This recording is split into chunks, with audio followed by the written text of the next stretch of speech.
주님의 평화가 함께 하기를 축복합니다. 서로 인사합시다. 주님의 평화가 함께 하기를 축복합니다.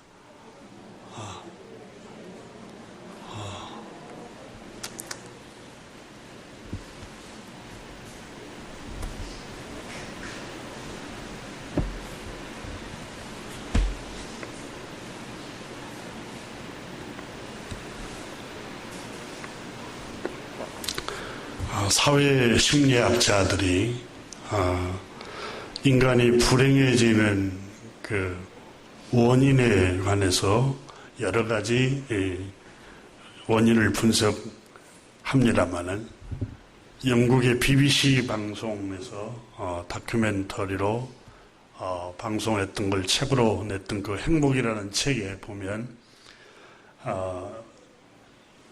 일반적으로 불행해지는 이유가 상대적인 비교 때문에 불행해진다고 합니다. 연봉이 올라가면 기쁘다가도 친구, 동료가 자신보다 조금 더 많이 받는다는 사실을 알게 되는 순간 기분이 나빠져 버린다고 그 책에는 적었습니다.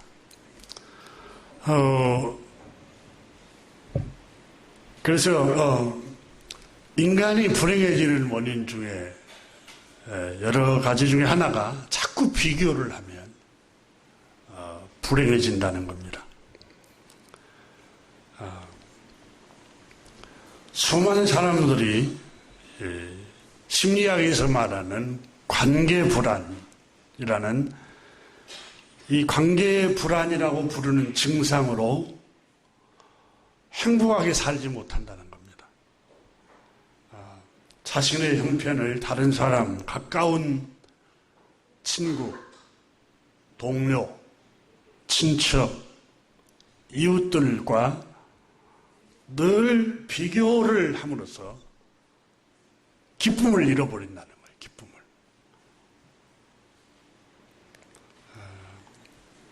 평안을 잃어버리고, 그러나 성경은 비교하지 말고 자족하라고 말씀합니다. 자족하라. 행복의 비결은 창조주 하나님 말씀하시기를 상대적인 비교에서 내가 저 사람보다 더 많이 돈을 벌고 연봉이 더 높고 그래서 행복이 오는 게 아니라 그건 잠깐이고 절대적인 행복은 자족하라는 겁니다. 스스로 만족하는 삶을 누리면서 살아갈 것을 성경은 우리에게 말씀을 합니다. 다른 사람과 비교를 하면 평정심을 잃어버립니다. 우울해지고 괜히 기쁘고 즐겁다가도 내 자녀들은 평범하게 사는데 친구 자녀는 이렇게 성공했다더라. 이런 소리를 들으면은 또 우울한 생각이 들고 또 마음의 원망과 불평이 점점 커져간다는 겁니다. 또 사람은 기본적인 물질이 있어야 인간은 행복을 유지를 할 수 있습니다. 하지만 기본적인 욕구를 충족시킨 그 이상의 것은 행복을 사람은 인간을 더 행복하게 할 수 없다는 겁니다. 돈이 많으면 많을수록 사치품에 대한 욕구가 커져서 경제적으로 성공하면 성공할수록 감사하는 마음이 더 사라진답니다. 실제로 조사를 해보니까 아직도 가지지 못한 것에 대해서 집착을 한답니다. 그러니까 가지면 가질수록 만족하는 게 아니라 아직도 못 가진 것, 그걸 생각한다는 거예요. 그래서 불평하고 투덜거리고 그러다 원망이 쌓이고, 그래서 행복한 시간을 보내지를 못합니다.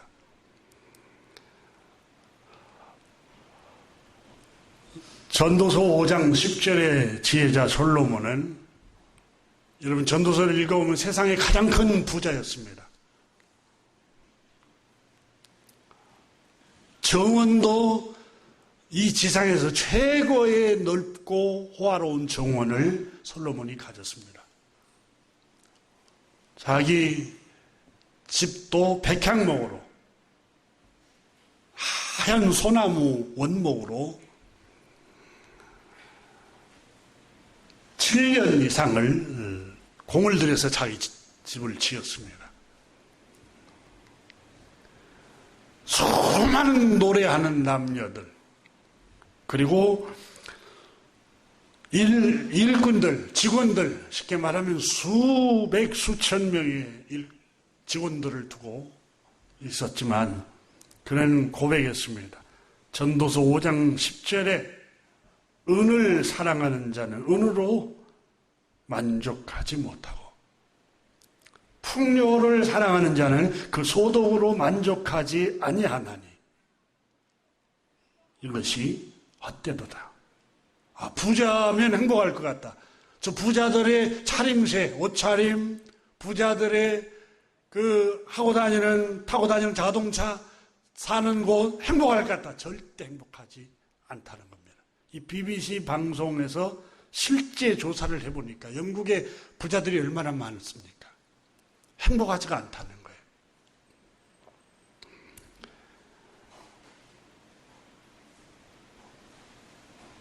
하나님의 말씀, 우리를 인간의 영혼과 육체를 만든 창조주 하나님께서 성령님의 감동된 사람들을 통해서 말씀했습니다. 디모데전서 6장 6절에 그러나 자족하는 마음이 있으면 경건에 큰 이익이 되느니라. 자족하는 마음이 있을 때 행복하다는 거예요. 이 자족이라는 말을 그리스 말로 성경 원문에 아우탈케이아라는 단어를 썼는데 만족이라는 뜻입니다. 더 이상 부러워하지 않는 마음의 상태. 스스로 만족하는 마음의 평온이라는 뜻입니다. 그러니까 많이 가져서 만족하는 게 아닙니다. 자족하는 마음을 가지면 마음의 평화를 누릴 수 있다는 겁니다. 평정심을 누릴 수 있고, 비교하면 끝이 없습니다. 끝이 없어요. 자신과 타인과의 삶을 비교하는 것은 불행의 원인입니다. 생각해 보세요. 사람마다 성향이 다 다릅니다. 성향이. 그렇잖아요. 인간의 유전자가 똑같은 사람이 거의 없다고 그러잖아요. 모든 기질이 다 다릅니다. 일란선 쌍둥이도 모습은 같아도 기질이 달라요. 성향이 다르고, 여러분 집에서 여러분 자녀들을 길러보지만 똑같은 내 속에서 나왔지만은 기질이 다 특성이 있게 고유하게 달라요. 다.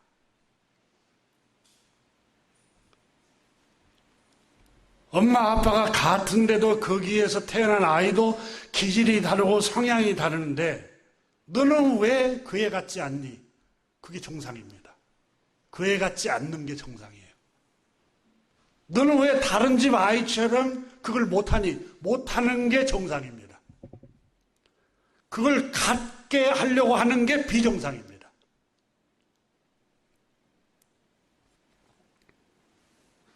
여러분 자녀들을 길러보고 여러분 직장 생활을 해보고 사람들을 관계를 가져보지만 차분한 성격을 타고난 사람도 있습니다. 근데 다혈질이고 불같이 화를 못 이기면서 또 그건 기질을 갖고 타고난 사람이 있습니다. 그런데 너는 왜 차분하지 못하니? 차분하고 이 사람이 너는 왜 저렇게 열정적인 그게 없니? 이걸 여러분 그렇게 말하는 게 비정상입니다.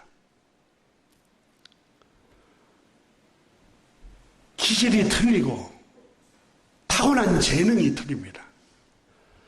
마태복음 25장에도 우리 주님께서 하나님께서는 각 사람에게 재능이 다른 재능을 주셨다고 그랬어요. 다른 재능.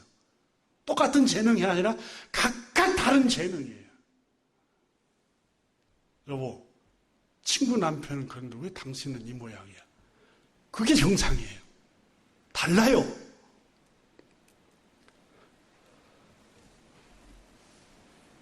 기질이 다르고 달란트가 다르고 성향이 다르고 하나님이 주신 재능이 다 다릅니다. 똑같아지려고 하는 것 자체가 그때부터 삐뚤어지기 시작하고 불행해지기 시작합니다. 그래서 주님께서는 자족하라는 말이 너는 너대로 행복해라는 거예요. 비교하지 말고. 내게 없는 거 타인이 가질 수 있고 재능을. 타인이 없는 것 내가 가지고 있는 재능이 있을 수 있어요. 어떤 사람은 타인이 가지고 있는 재능이 부러워하기도 하는데 절대 성경은 부러워하지 말라고 말합니다. 사람 눈에 독특한 달란트, 보이는 달란트도 있지만 안 보이는 내면의 달란트가 있습니다. 자기만이 가지고 있는 하나님께서 주신 달란트, 은사가 있습니다. 그것을 즐기고 그것을 만족해 하면서 행복해 할 것을 성경은 우리에게 가르치고 있습니다. 여러분, 운동을 한번 생각해 보십시오. 테니스, 탁구, 배드민턴, 스키, 수영, 축구, 달리기, 농구 여러 가지 종목 등이 있습니다. 어떻게 다 잘할 수 있어요? 자기가 잘하고 적성에 맞는 것을 즐기면 행복한 거예요. 뭐 수영도 못하니?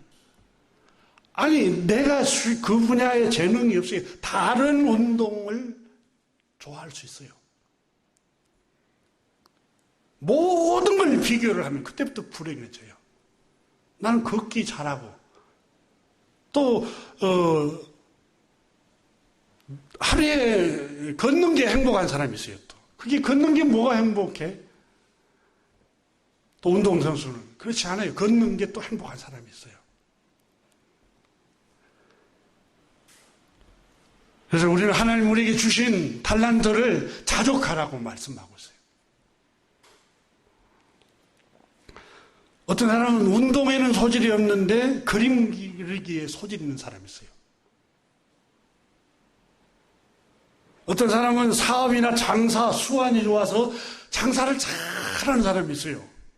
또 어떤 사람은 음식 솜씨가 좋아서 만드는 것은 솜씨가 아주 잘하는 사람도 있고, 또 어떤 사람은 수입은 적지만 가정 살림을 전략하여서 요긴하게 살림을 잘하는 사람도 있어요. 그러니까 비교할 게 없어요. 비교하면 불행해져요. 누구에게나 하나님께서 자신에게 준 달란트, 재능이 있습니다. 그걸 즐거워하라는 거예요. 다른 사람의 눈에 띄고 드러나고 위대하게 보이고 그것이 행복한 게 아니에요. 여러분, 우리 한국 사회는 획일화돼가지고 유명한 곳, 가장 탑, 성공하는 거, 음식점도 여러분 가장 유명한 음식점 줄 서갖고 있잖아요. 근데 실상 가보면 더 잘하는 사람이 더 많잖아요. 셰프가 여러분 1년에 우리나라에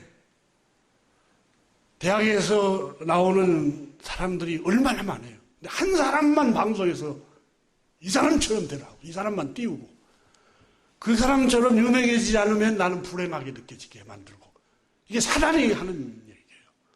성경은 우리에게 자족하라. 나는 나대로 행복하는 거예요. 그래서 빌립보서 4장 11절에 내가 궁핍함으로 말하는 것이 아니니라. 어떠한 형편에 있든지 나는 자족하기를 배웠노니. 나는 비천에 처할 줄도 알고 풍부에 처할 줄도 알아. 모든 일 곧 배부름도 배고픔도 풍부도 궁핍에도 처할 줄 아는 일치의 비결을 배웠노라. 처할 줄 안다 그 말은 그런 환경에서도 자족할 줄 아는. 그래서 내게 능력 주시는 자 안에서, 주님이 내게 능력 주시는 자 안에서 나는 모든 것을 할 수 있느니라.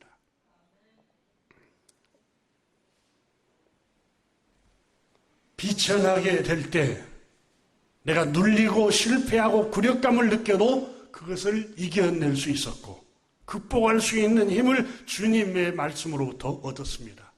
이렇게 오늘 본문은 바울 선생은 빌립보서에서 말씀을 하고 있습니다.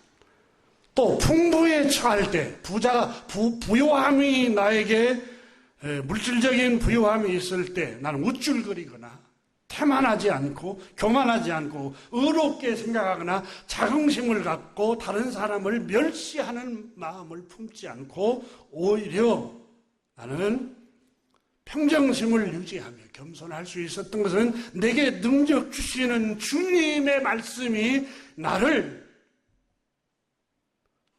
그렇게 만들었습니다. 라고 고백을 합니다.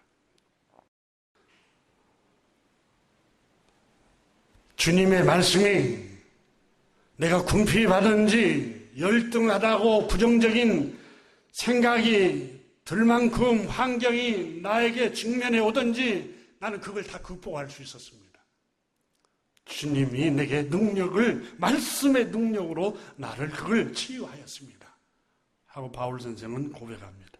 오늘 본문의 바울 선생은 기뻐하라고 말씀합니다. 즐거워하라고 말씀합니다.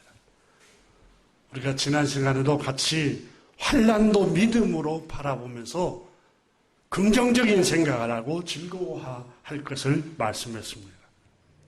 오늘 본문 5장에서 우리가 읽은 마지막 절 11절에서도 그뿐만 아니라 이제 우리로 화목하게 하신 우리 주 예수 그리스도를 말미암아 하나님 안에서 또한 즐거워하느니라. 그리스도인들이 누굽니까? 즐거워하라는 거예요. 기뻐하고 즐거워할 것을 말씀을 하고 있습니다. 하나님의 거저 주신 은혜를 우리가 받았습니다. 우리가 기뻐해야 할 이유 중에 하나가 본래 우리는 영원한 하나님의 진노와 저주 아래 있던 죄인된 사람들이었습니다. 그런 우리를 하나님께서 긍휼히 여겨주셔서 값없이 구원을 선물로 주셨습니다. 그러므로 기뻐하라고 말씀합니다. 하나님의 거저 주신 은혜로 믿음으로 의롭다 하심을 받았기에 기뻐하고 즐거워하십시오.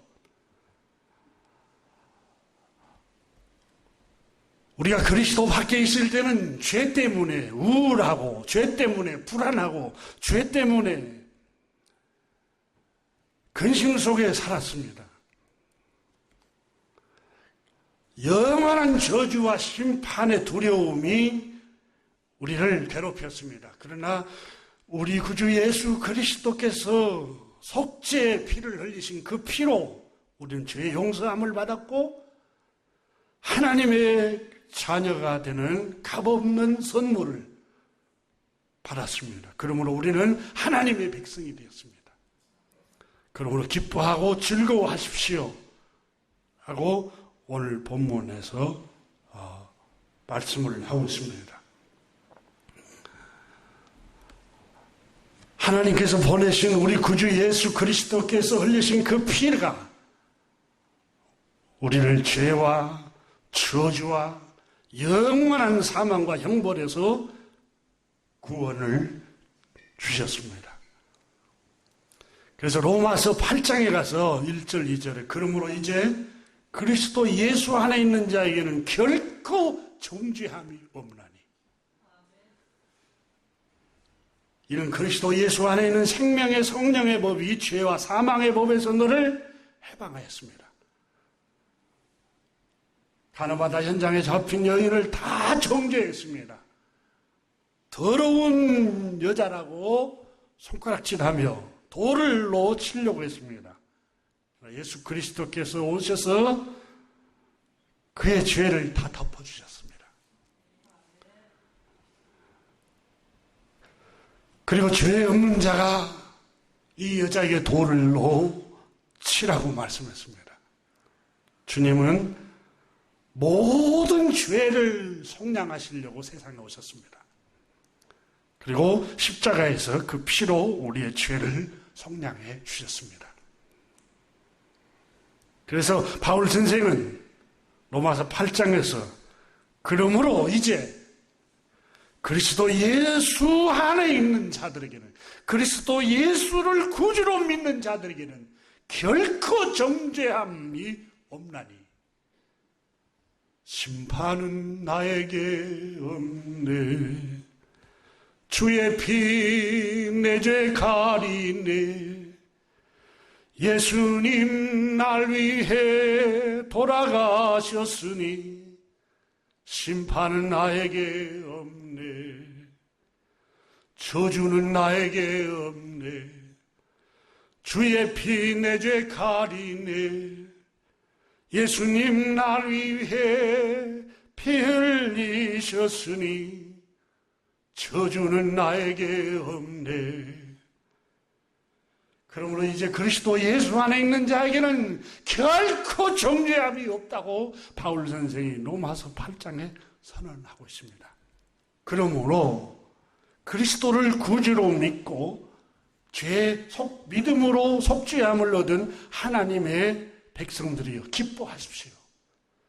그리스도 안에서 즐거워하십시오. 이것이 오늘 본문에서 우리에게 강조하고 있는 말씀입니다. 바울 선생은 육체를 가지고 이 세상에 사는 동안 우리는 여러 가지 시련을 만날 수 있다고 말씀을 합니다. 그렇습니다. 우리가 이 세상에 사는 동안 이별을 만날 수 있습니다. 부모님을 친밀함 속에 같이 지내다가 먼저 주님 나라 가는 것 때문에 이별할 수 있습니다.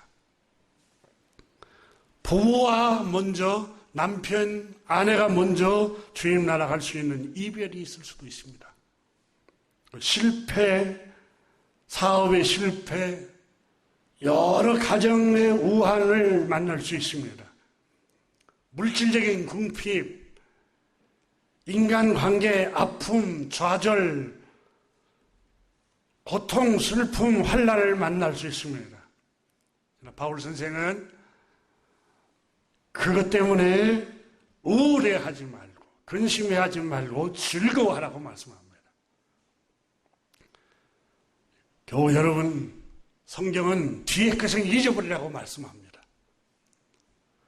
과거에 여러분에게 상처를 준 이별, 실패, 가난, 인간관계의 배신, 아픔, 고통, 옛것을, 과거를 잊어버리라고요. 이사야서에 말씀했습니다. 이전 것은 지나갔으니 잊어버리라. 내가 새 일을 행하겠다. 새 일을.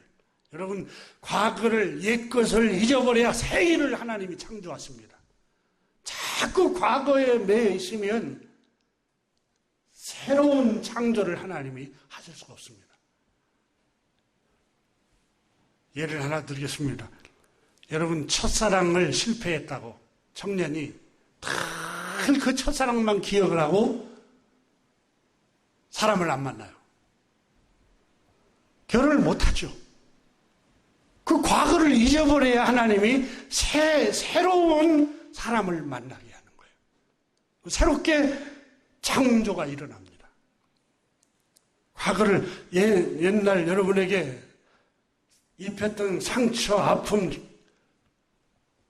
과거를 다 잃어버리세요. 지워버리세요. 여러분에게 상처를 준 남편, 아내, 아버지, 어머니, 자녀들, 친구, 직장 동료 다 잊어버리세요. 그리고 오늘을 즐거워하세요. 오늘을. 그 과거를 끌고 와서 오늘 주신 선물까지 불행하게 살아야 할 이유가 없어요. 주님은 오늘 본문 11절에서 하나님 안에서 그리스도로 말미암아 즐거워하라고 말씀하고 있습니다.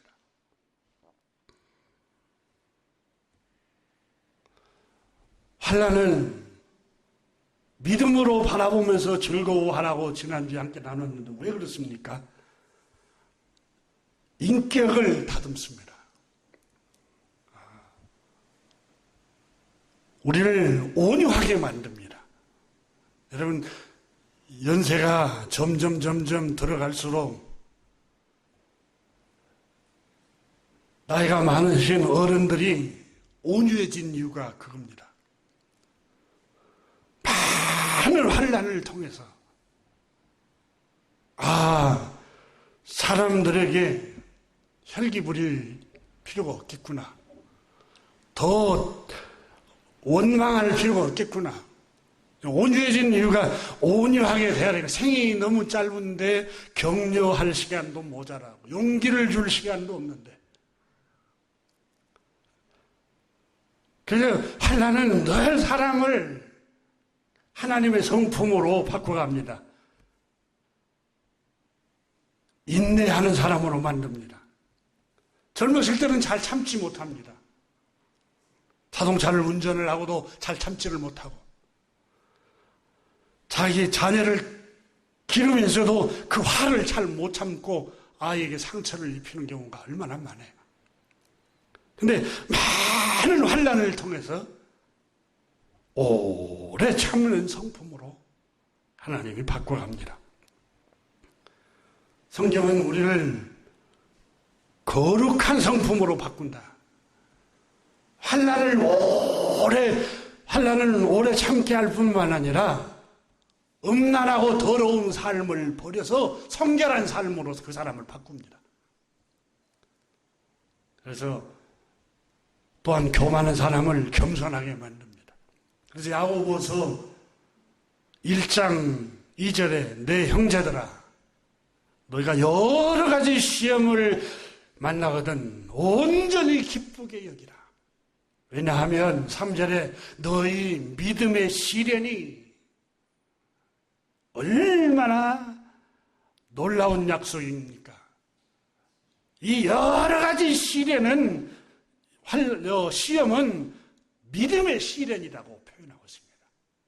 너를 하나님이 저주하고 심판하는 게 아니라 너의 믿음이 단련되도록 시련을 주신 것이다. 이 믿음의 시련이 인내를 만들어낸 줄 압니다. 인내를 온전히 이루라. 이는 너희로 온전하고 구비하여 조금도 부족함이 없게 하려 합니다. 여러분, 시련은 그 사람을 인내하는 사람으로 만듭니다. 기다릴 줄 압니다. 여러분, 젊었을 때는 잘 못 기다립니다.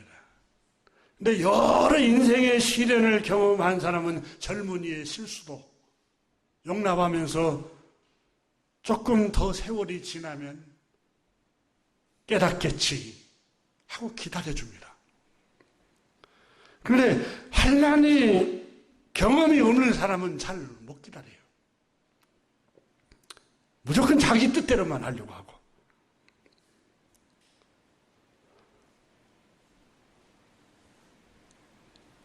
요한복음 16장 33절에는 이것을 너에게 이르는 것은 너희로 내 안에서 평안을 누리게 하려 함이라.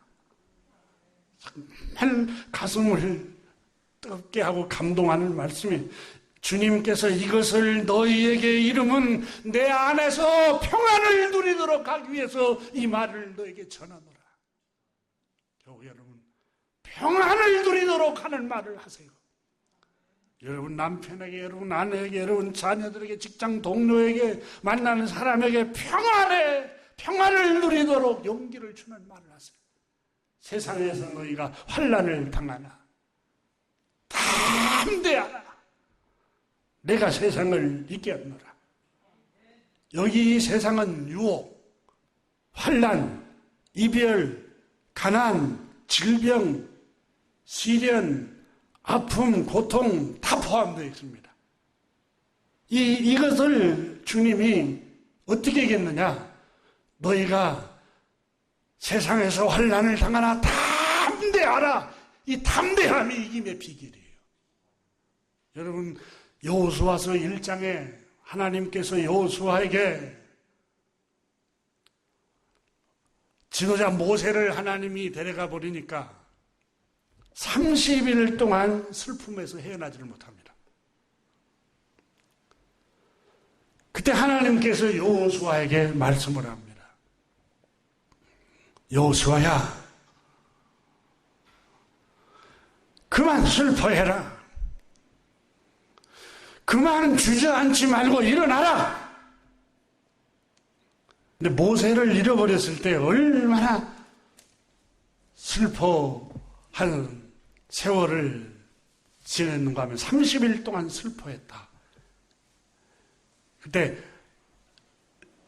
주님께서 여호수아에게 이르시되 2절을 보시면 내 종 모세가 죽었으니 이제 너는 이 모든 백성과 더불어 일어나! 그 말입니다. 슬픔에 젖혀 있지 말고 잊어버리고 이제 일어나 미래로 나가. 그리고 말씀하시기를 앞으로 가라.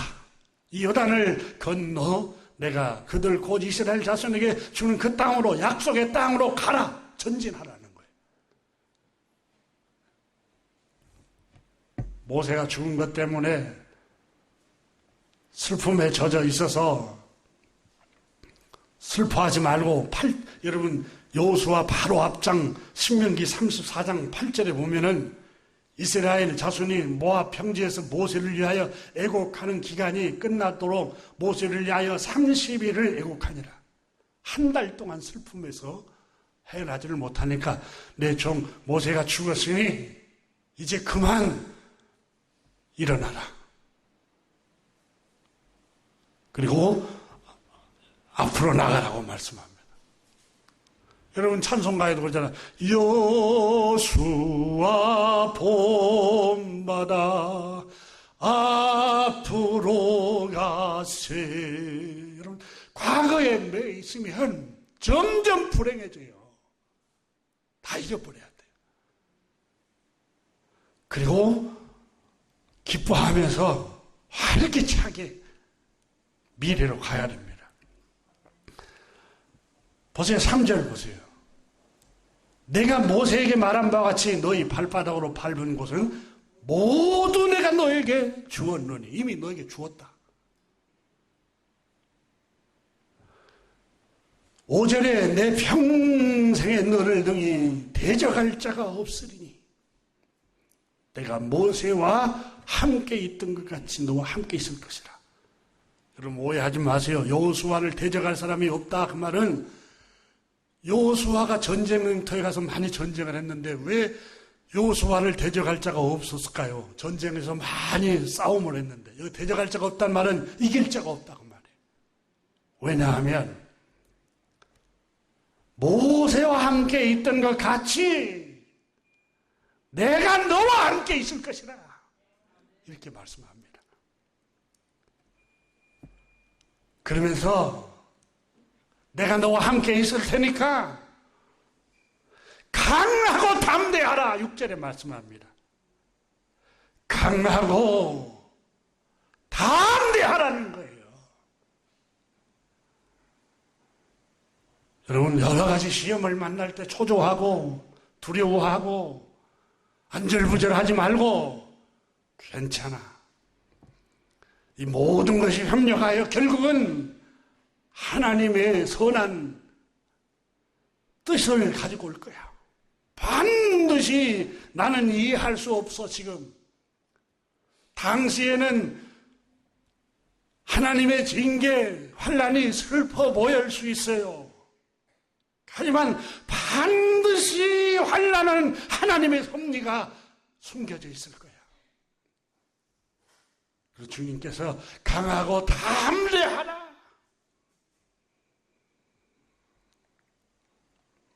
여러분, 강하고 담대하라면 자신 있게 살아가라는 거예요. 자신 있게, 여러분, 위축 들지 말고, 준육 들지 말고, 괜찮아요. 여러분, 우리가 먹고, 마시고, 쉴 집이 있고, 의식주 해결되면 소유가 많고 적으면 괜찮아요. 적을 수도 있지요. 상관하지 않아요. 중요한 것은 마음을 강하게 하고 담대히 하라는 거예요. 여러분, 매스컴의 유명한 배우들, 유명한 가수들, 돈 많은 또 기업인들, 생을 포기하는 사람들이 얼마나 많아요. 물질이 없어서 포기합니까? 유명세가 없어서 포기합니까? 사람들한테 박수 갈채를 못 받아서 생을 포기합니까? 강하고 담대한 마음이 없어서 그런 거예요. 하나님께서는 우리에게 너는 마음을 강하게 하고 담대하라. 예수님도 세상에서 환난을 당하나 내가 세상을 이겼노나 너희는 마음을 강하게 하라. 그렇게 말씀합니다. 바라스라, 마음을 강하게 하라. 강하게 해야 돼. 강한 마음 가져야 돼. 저희 어머님이 살아계실 때 제가 유학한 걸 보고 어떡할 거나 내가 걱정이 된다. 물가에 나온 애처럼 세상이 얼마나 험한데 독해야 살 수 있지. 그렇게 유약하면은 너는 살기가 힘들다. 그 말씀을 성경을 통해서 깨달았어요. 여러분, 강하고 담대해야 됩니다. 근데 이 강하고 담대하려면 어떻게 해야 되느냐? 여호수아에게 말씀했어요. 여러분, 우리 마음이 자꾸 흔들리는 이유가 뭡니까? 환경 때문에 흔들리는 거예요. 눈앞에 보이는 환경, 주변 사람들하고 자꾸 비교하고 들리는 소식. 여러분, 뉴스만 들어도 불안하잖아요. 경제가 불안하다. 여러분, 1년 12달 동안 한번 뉴스를 들어보세요. 한 번이라도 굿뉴스가 있는가? 늘 불안하다고 얘기를 해요. 그런 거 들을 필요가 없어요. 큰 제목만, 국가에 이런 일이 있는가 보다. 세계가 이렇게 돌아간가 보다. 큰 제목만 보지 세세하게 보면 마음까지 불안해집니다. 근데 망할 것 같이 보도를 하지만 망합니까? 더 미래로 나갑니다. 더 경제는 성장하고 더 잘 살아갑니다. 그러니까 이 마음을 강하게 하고 담대하는 비결이 뭐냐? 8절에 말씀했어요. 여호수아. 이 율법책을 너의 입에서 떠나지 말게 하며 주야로 그 말씀을 묵상해라. 여러분, 하나님의 말씀은 늘 용기를 줍니다. 성경을 읽어봐도 저도 타고난 기질이 유약하고 마음이 약해서 또 소심하고 겁도 많습니다. 근데 담대할 수 있었던 것이 하나님의 말씀 때문에 그렇습니다. 하나님의 말씀 때문에. 하나님의 말씀을 붙잡고 있으면 세상이 자꾸 흔들어도 그 말씀을 붙들고 있으니까. 그래서 좋아하는 찬송이 있는데, 주 나의 반석 대신이 그 위에 내가 서리라, 그 위에 내가 서리라. 주님이 나의 반석이 되시니 내 마음을 그 말씀이 붙들어줍니다. 내 생각을 그 말씀이 나를 늘 붙들어줍니다. 여호수아야, 마음을 강하게 하고 담대하라. 마음을 강하게 하고 담대하는 게 어떻게 가능합니까? 기질적으로 유약한데. 내 평생에 이 율법책을 주야로 너의 입에서 떠나지 말게 하여 읊조리고 묵상하고 반추하고 그 말씀을 늘 읽고 되새김질하고 그 말씀을 마음에 새기고 그 말씀을 붙들어라는 거예요.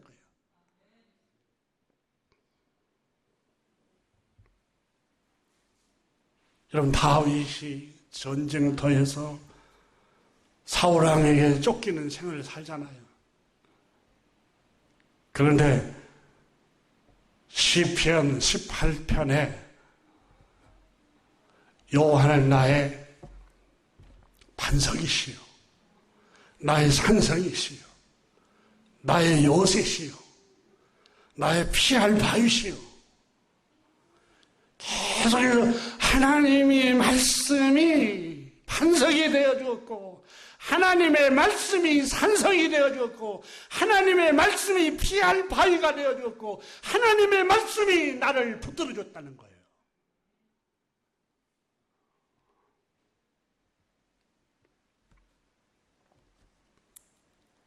사랑하는 교회 여러분, 하나님의 말씀을 가까이 하십시오. 신명기서 17장에도 유대인들에게 너희 중에 유대의 임금으로 자리에 앉은 자에게 평생의 이 율법책을 끼고 살게 해라. 그리하면 그 율법책이 형제 위에 마음이 교만하지 않도록 보호해 줄 것이다, 이렇게 말씀합니다. 하나님의 말씀만이 우리를 강하게 하고 담대하게 만듭니다. 사도행전 20장 32절에도 바울 선생이 에베소 교회 장로들에게 마지막 이별 설교를 하면서 내가 주와 및 그 은혜의 말씀께 너희를 부탁하노니 그 말씀이 너희를 든든히 세운다. 내가 이 말씀을 너희를 주와 및 그 은혜의 말씀께 부탁한다. 주님은 마태복음 7장에 내 말을 듣고 행하는 자는 반석 위에 집을 지은 지혜로운 사람과 같으니 그랬어요. 반석을 흔들리지 않아요.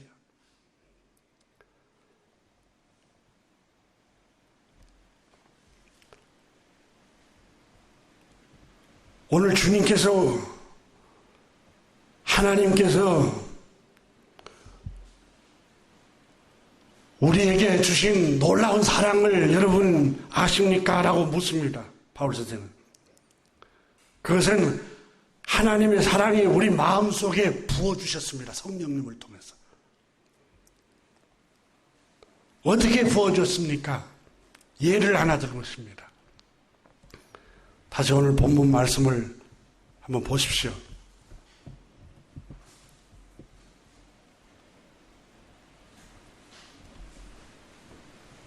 5절의 소망이 우리를 부끄럽게 아니하면, 우리의 소망은 천국에 대한 소망입니다. 그는 실망시키지 않는다. 부끄럽게 하지 아니한다. 왜? 우리에게 주신 성령님이 확신을 주신다.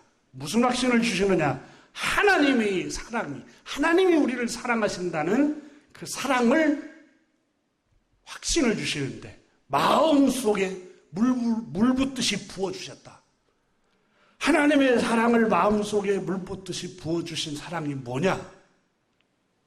6절 이하에 말씀하고 있습니다.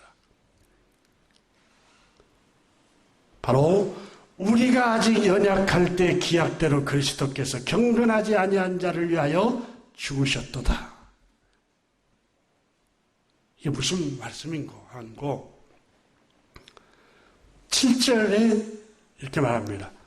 의인을 위하여 죽는 자가 쉽지 않고 선인을 위하여 용감히 죽는 자가 혹 있거니와 이렇게 예를 들었습니다.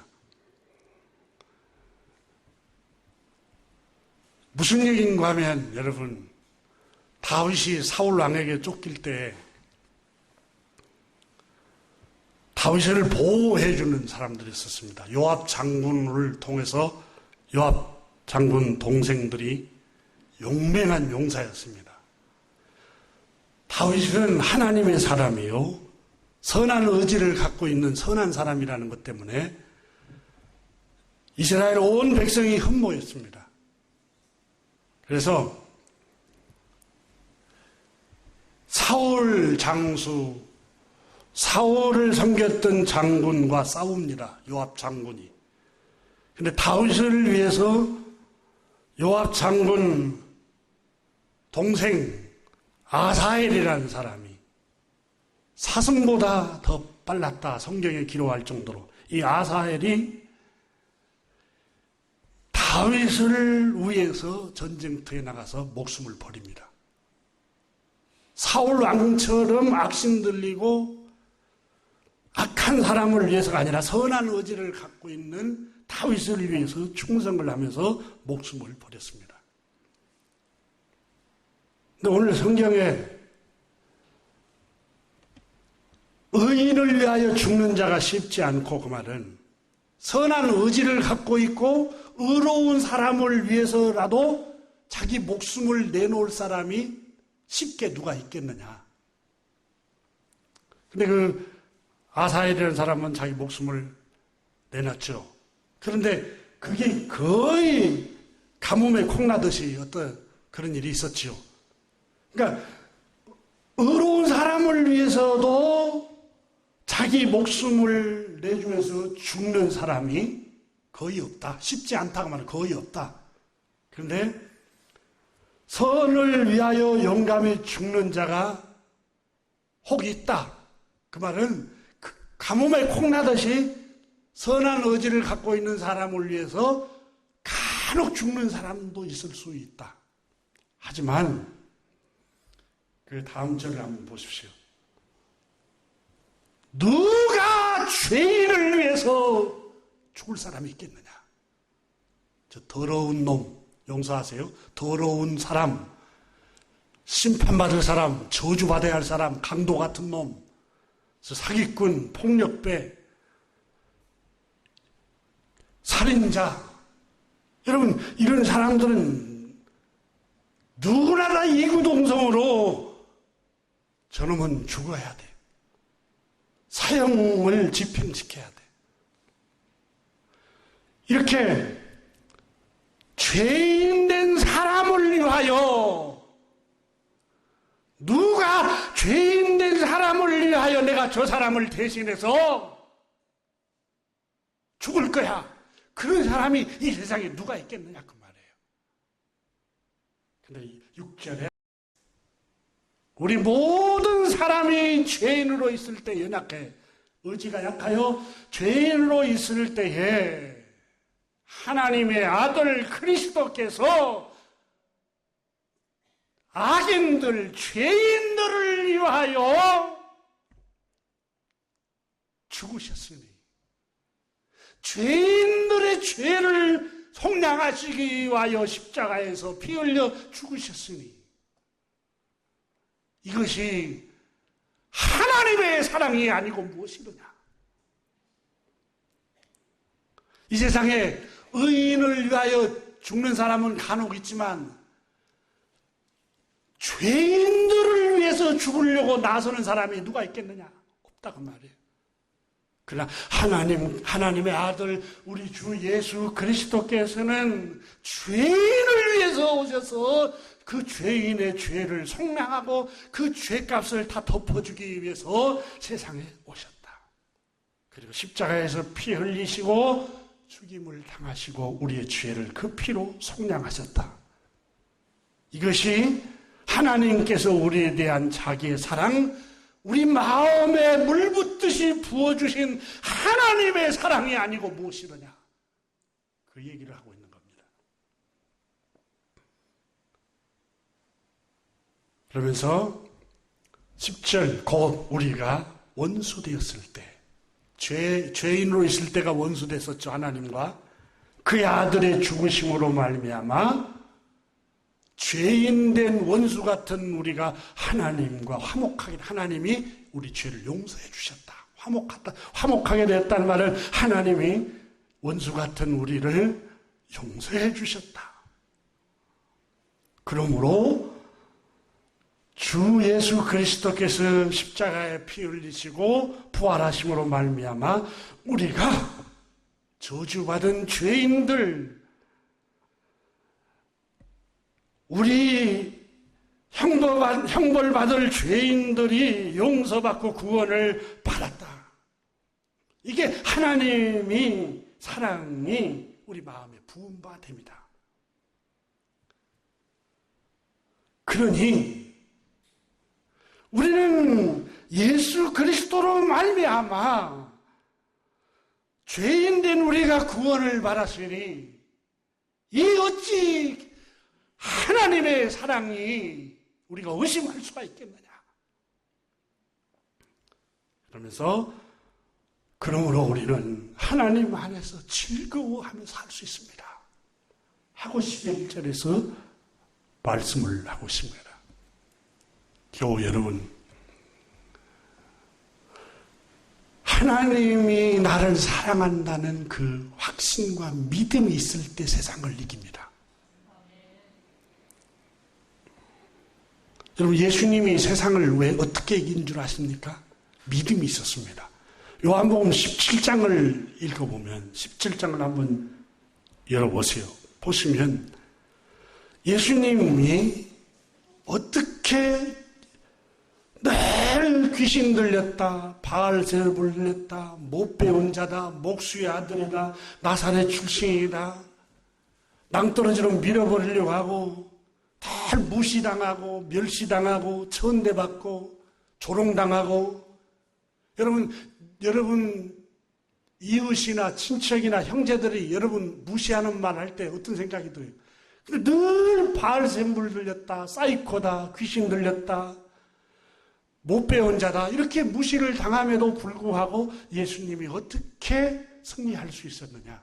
요한복음 17장에 예수님의 기도 속에서 예수님이 세상을 이길 수 있었던 것은 바로 이거구나. 17장 여러분 20절 보세요. 내가 비옵는 것은 이 사람들만 위함이 아니요 또 그들의 말로 말미암아 나를 믿는 사람도 위함이니. 21절 아버지요, 하늘에 계신 창조주 하나님을 아버지로 믿고 있습니다. 그리고 23절을 가보시면 곧 내가 그들 안에 있고 아버지께서 내 안에 계시어 그들로 온전함을 이루어 하나 되게 하려 함은 아버지께서 나를 보내신 것과 또 아버지께서 나를 사랑하신 것 같이 그들도 사랑하신 것을 세상으로 알게 하려 함이로쓰리이다. 예수님은 뭘 확신하고 있었어요? 아버지께서 나를 사랑하신 같이. 하늘 아버지께서는 늘 자기를 사랑하고 있다는 확신을 갖고 산 거예요. 그 다음 보세요. 24절 보세요. 아버지여, 내게 주신 자도 나 있는 곳에 나와 함께 있어 아버지께서 창세전부터 나를 사랑하셨으므로, 아버지께서 창세전부터 나를 사랑하고 계셨습니다. 이 확신이 있었어요. 확신. 26절 보세요. 내가 아버지의 이름으로 그들에게 알게 하였고 또 알게 하리니 이는 나를 사랑하신 것 같이 그들 안에 있고 나도 그들 안에 있게 하려 합니다. 계속해서 예수님은 하나님께서는 나를 사랑하셨습니다. 그 확신을 갖고 산 거예요. 멸시를 하든 반샘을 들렸다고 조롱을 하든 못 배운 자라고 비난을 하고 무시를 하든 하나님은 나를 사랑하고 계셔. 이 확신이 있었어요. 예수 사랑하심을 성경에서 배웠네. 우리들은 약하나 예수 권세 많도다. 우렴 다같이 날 사랑하심 날 사랑하심 날 사랑하심 성경에 써있네. 겨우 여러분 바울 선생님은 오늘 본문에 하나님의 사랑이 성령님을 통해서 내 마음속에 부음받았다. 하나님이 우리를 사랑하심을 믿으시기를 축원합니다. 어떻게 하나님이 나를 사랑한 줄 알죠? 성경에 하나님 말씀이 기록되어 있어요. 요한복음 3장 16절 하나님이 세상을 이처럼 사랑하사 독생자를 주셨으니 이는 저를 믿는 자마다 멸망치 않고 영생을 얻게 하려 합니다. 하나님이 나를 사랑하고 여러분을 사랑하십니다. 하나님 나를 사랑하신다 한번 해봅시다. 하나님은 나를 사랑하십니다. 아멘. 여러분 아침에 일어나자마자 주님 감사해요. 주님 나를 사랑하심을 감사합니다. 늘 말씀을 암송을 하세요. 세상 사람 저주하고 비웃고 조소하고 비난하고 주님은 그래도 죄인을 위해서 오셨어. 나 같은 죄인을 살리기 위해서 오신 거야. 여러분 그분이 여러분의 구세주입니다.